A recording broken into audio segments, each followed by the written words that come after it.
Yeah, this game is right up my alley. Uh, I finished up the first turn, and let me try to go over briefly what happened. The Brits launched an attack on Scotland. Basically, the French and Habsburgs are at war. Brits figured, let's see if I can grab me some Scottish. It didn't work.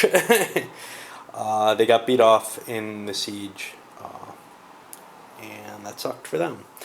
All right, let's look at the British-French, or the Spanish-French engagement. A lot of posturing around Nevers. Francis got hit with a gout event, and essentially what ended up happening was the French were able to gather enough forces. By the way, Charles was down here during this period. Enough forces to make the attack and capture Nevers, so they got a key, which gets them a victory point. After the Spanish were defeated, Charles ran over to Germany in order to handle the Ottomans. The Ottomans had managed to defeat Hungary, so Habsburgs were pulled in as an automatic war, and they made a quick attack and seized Buda, and the Ottomans pulled out before combat. In both cases, we're seeing the defender retreating before combat rather than taking a siege. I'm not sure which way I feel about that. Probably the Ottomans should have stood for a siege. It would have screwed them up because the Habsburgs were holding the treachery card. As it was, that meant the Habsburgs were able to get some additional troops in their Spanish capital. Over on the Italian front, Milan revolted, and that was inspired by the papacy. The papacy failed to get anywhere, and it spent most of its effort on military actions, which it's really crappy at. So, the Protestants, and it's kind of hard to tell because everything looks yellow, but they managed to convert most. You'll see kind of some darker counters in the north. Most, and a couple in revolt, of the German-speaking area to Protestantism, and we see the position on the track there. They've still got a long way to go for an automatic victory. Ottomans picked up victory points for winning against Hungary. The Protestants managed to complete the New Testament in Germany. British didn't get anywhere. French built a chateau, whoop whoop.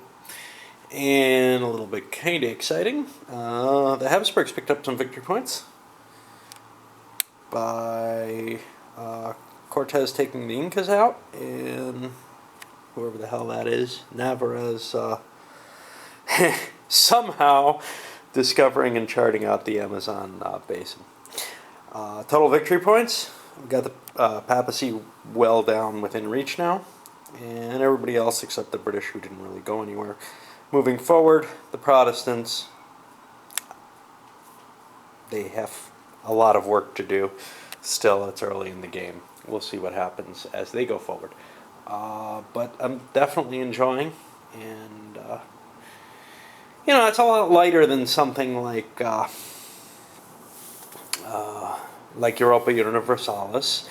Very different style of play, but I like the level of play for it compared to, say, Conquistador. Okay, totally different feel. Let's take Mighty Fortress. I like the feel of this level of play if you put enough chrome on it. Without the chrome, these pieces that are simple strength points and relying so much on the cards doesn't excite me as much. But there's a lot of chrome in this game. In fact, I'd say it's almost all chrome.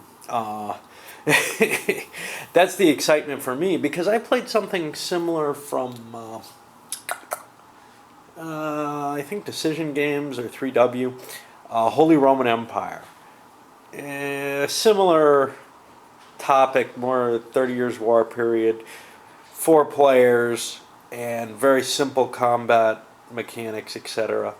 But without the addition of the cards and all these cool events and all these different options, like playing around in the New World, an actual formalized diplomacy. I mean, the formalization is light in this game, but it's a little bit thicker than some of them, and there's actual limits to who you can ally with, etc., and who you can go to war with. I feel a lot more comfortable with all these extra little rules when there's a very simple system. Not that I don't mind a really complex system with all these little rules. Certainly, some of my favorite games are along that line, but I don't like a really, really simple system without the Chrome. To me, I don't know. It's just not very exciting. One thing about this game that I noted, at least in my head before I even started playing it, was the difference between buckets of dice and bucket of dice.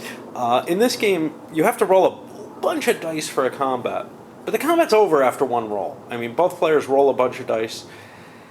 Maybe it's not the most elegant solution of all, but it's a hell of a lot better than one where people sit around rolling dice for a long time over many phases. So, for example, I think one of the worst situations for a game is not so much the Axis and Allies, because you can get a lot of dice there, although small unit combats in something like that suck, like where there's just a couple figures in the battle.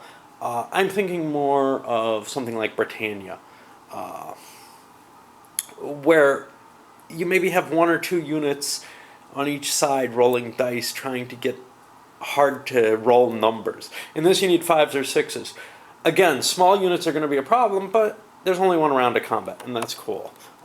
In a game where it can just go on forever and ever rolling, History of the World's another one.